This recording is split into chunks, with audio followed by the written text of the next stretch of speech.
Pernah nggak kamu bertanya, kenapa di banyak masa penjajahan, buku justru dibakar, sekolah ditutup, dan orang-orang yang gemar membaca dianggap lebih berbahaya ketimbang mereka yang membawa senjata? Kenapa sebuah buku tipis bisa membuat penguasa gemetar, sementara senjata api justru sering dianggap ancaman yang biasa saja? Hari ini, kita akan pelan-pelan berpikir bersama, bukan dengan emosi, bukan dengan teriakan, tapi dengan logika, karena justru disitulah letak jawabannya.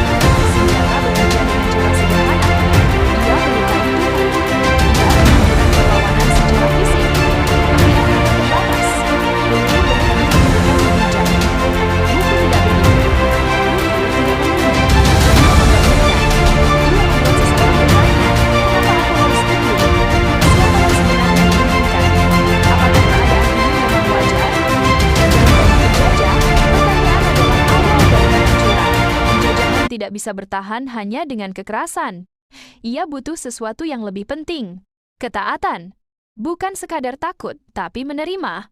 Ketika rakyat percaya bahwa mereka bodoh, tidak pantas memimpin diri sendiri, dan harus selalu diarahkan, maka penjajahan berjalan mulus.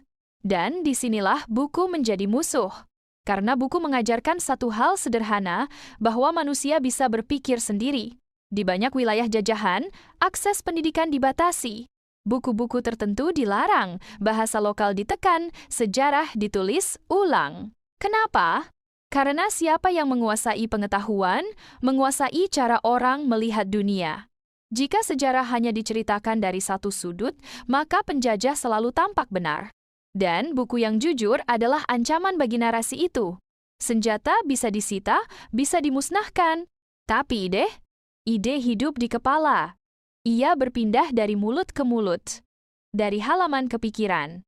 Sekali seseorang memahami bahwa penindasan bukan takdir, maka senjata tak lagi jadi satu-satunya alat perlawanan. Kesadaran itu jauh lebih berbahaya. Penjajah takut pada orang yang bisa membaca kebijakan, bisa menghitung ketidakadilan, bisa membandingkan kondisi, bisa menyadari haknya. Karena orang seperti ini sulit dibohongi. Dan buku adalah pintu masuknya. Kekerasan terlihat, tapi kebodohan yang dipelihara terlihat seperti kewajaran. Ketika orang tidak tahu bahwa mereka ditindas, mereka tidak akan melawan.